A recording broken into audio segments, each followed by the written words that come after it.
Did everyone catch that crazy wild game? Arsenal versus London City? Nope, we didn't either because it didn't happen. And I was all prepared. I got my popcorn to watch it to see what happened. And no, nothing. It was postponed.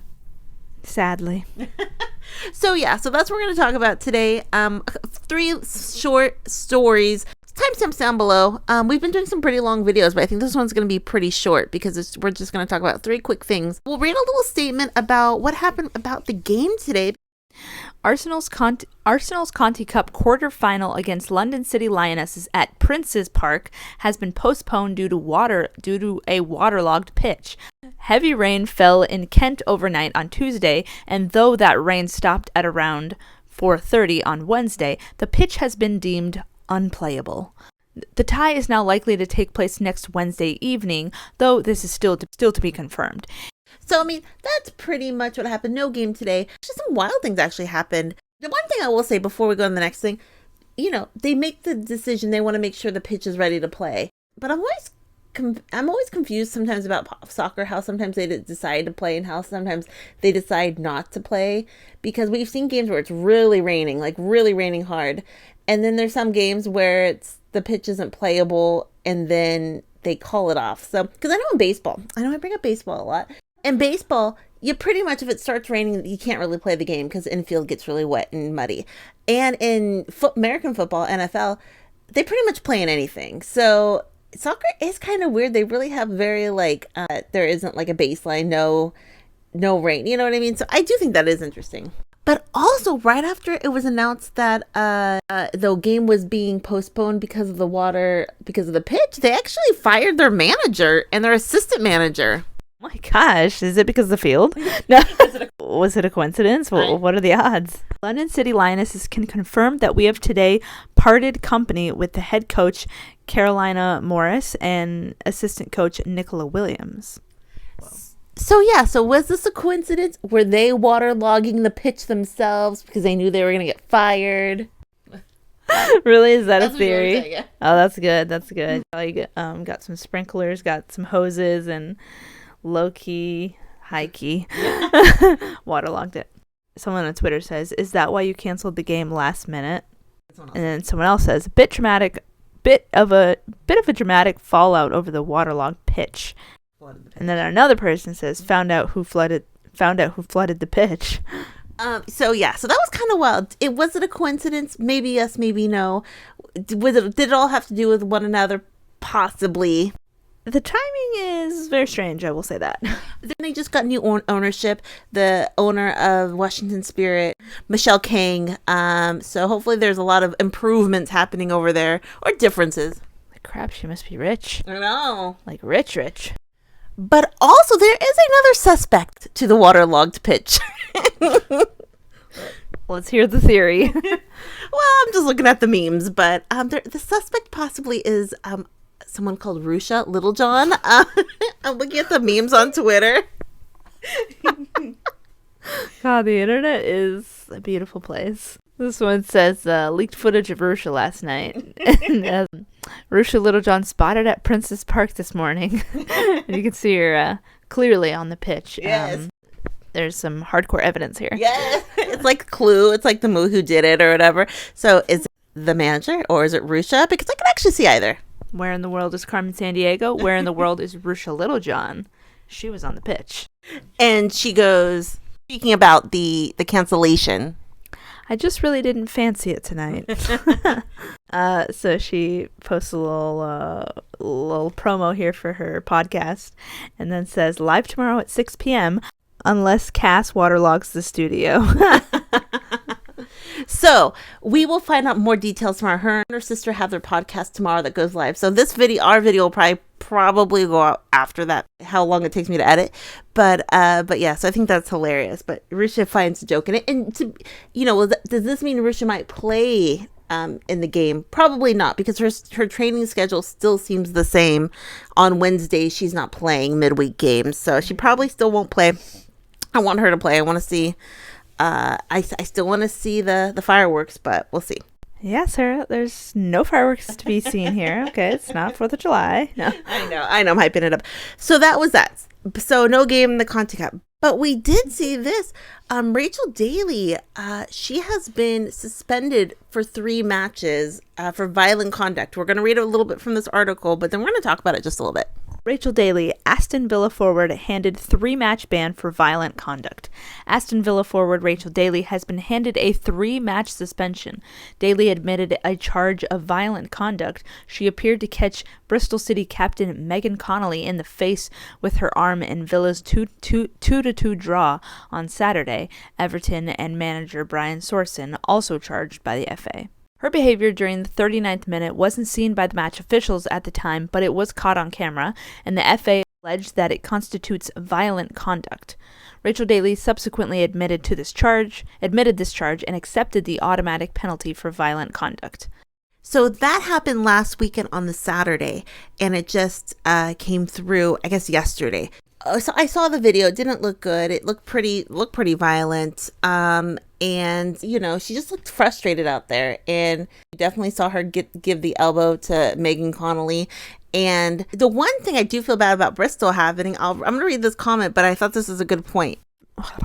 Bristol City would be right to feel aggravated Rachel Daly didn't get a red card at the time, would have been up against 10 players for the entire second half, and could have well won the match rather than draw. Those potential 3 points could be crucial in relegation fight. Yeah, so because that really kind of does Bristol City a little bit wrong, because the next 3 games are going to help the next 3 opponents that Aston Villa have, but that game for Bristol City, because they keep saying WSL does not have VAR, and some people love VAR, some people hate it, but VAR probably would have caught that in review, taken her out and given her a red card right then and there. But yeah, I feel bad for Bristol City. Yeah, wild stuff out there. You know, she's lucky Megan really didn't get hurt severely, because where you punch, you know, that portion of your body's very sensitive. Yes, I've been elbowed in the jaw before, and it does not feel good. Yeah.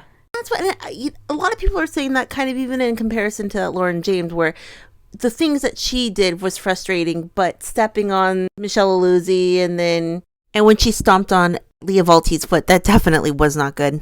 I think some of these players are just letting their frustrations get to them, which makes sense, you know, very frustrating out there sometimes. I don't think it helped Lauren that it happened twice, but she is a younger player. But that area where Rachel kind of hit, that's a pretty dangerous area to kind of get into blows with, because, you know, the face, the neck, that's kind of scary. The biggest thing for me, I just want it to be fair, you know, I want to make sure people get the adequate punishments for adequate things. Yeah, no cheap shots. No cheap shots. And also fair, but also safe. I should have said safe first, but I just want to make sure everyone is safe out there. And also, the racial component, when LJ does something and then she gets a lot of hate because you know, racist people out there, and I think that's horrible. It's, you know, that's just heartbreaking. Yeah, that's bullshit. Yeah. Oh, okay. So what did everyone think about it? Did everyone see that? And, you know, Aston Villa is really going to miss Rachel for the next 3 games. And that video of Rachel hitting Megan, it wasn't the clearest because the camera was pretty far away, but it doesn't look good. And Rachel is kind of, I don't want to say an older player. I don't quite know how old she is. I think she's in her 30s. But especially a player of Rachel's age, you know, getting frustrated like that is... Players get frustrated out there, but you really have to pull a Kristen Press and zen out. I was just saying, you have to take it out on the pitch, not the player. Yeah. When I said the thing about Lauren James should get the pillow to hit the pillow when she's really upset, because my dad used to tell me, somebody commented and they said they had a mental image of someone bringing a pillow on the pitch, and it was so funny to hit the thing. Okay, so did everyone see that? The last thing I guess we'll talk about is the Gold Cup roster was dropped today with some surprises. It's a few surprises. Most notably is that Alex Morgan was not selected for this roster, and a lot of people noticed that and selected. I will put who was selected on when we're talking about it. And then players who were just at the World Cup, someone like Savannah DeMello, she was actually named to the training roster, but not on the roster. Ashley Sanchez, Sofia Horta, Kelly O'Hara, Andy Sullivan, Aubrey Kingsbury, Christy Mewis, those players were just on the World Cup roster, and those players were not named. And I think that's very significant, because if you remember 2016 to 2019, it was the same core group of people every time. Yeah. And now it's like so different. Now, people might take this as a good thing or, a bad thing. When it was that core group of people, the Carlys, Alex, Kristens, Tobins, Megan Rapinoe, it's almost like no matter what you did, you were never going to nudge your way in. You could do anything. It was very hard for you to nudge your way in. Now it's kind of like, okay, I have a shot. It's such a rapid change now, I feel like, that people maybe feel like they have more of a shot than ever to break through. Which is a good thing. It might make it even more competitive. I don't see players like Megan Rapinoe moving forward, getting more like the legacy spots on the team. I think that I was gonna say she's retired. Did you miss that? No, but a lot of times they said they brought Megan Rapinoe because of what she could do off the field or whatnot.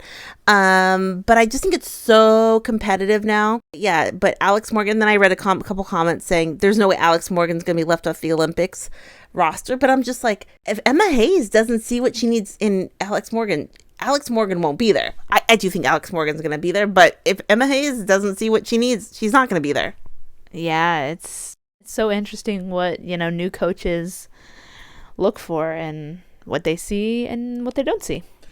Yeah, it says, and also Mal Swanson was named to the there's a training roster and then there's a training roster. So Mal was, because she's still coming back from injury, Mal was named to the training roster. Yeah, so but good to see. I mean, Lana Cook, Abby Dahlkemper. Actually, Abby Dahlkemper was on the roster. It's good to see her. Tierna, Crystal, Emily, Fox. It's just crazy how between realistically the Olympics in 2021, I guess would be 2021 to the World Cup to now, how it's been so different the last 3 years. I agree. What does everyone think? What was everyone's initial thought about the roster for the Gold Cup? But what does everyone think? Questions, comments down below. We'll see what happens with the Conti Cup. We'll see what RUESHA has to say tomorrow with, if she gives any tea about if she knows anything. Of course she does. We'll see what she spills. We'll see who is really behind Watergate. Yeah. Watergate 2.0, of course. Exactly. And then also, Rachel Daly, people getting frustrated, frustrations, you can't get violent like that. And then also the Gold Cup roster, very exciting. Can't wait to see the U.S. Women's National Team back in action. Yes, especially with Emma Hayes. Yep. Questions, comments down below. We'll talk to everyone later. Have a great night. Bye. Bye.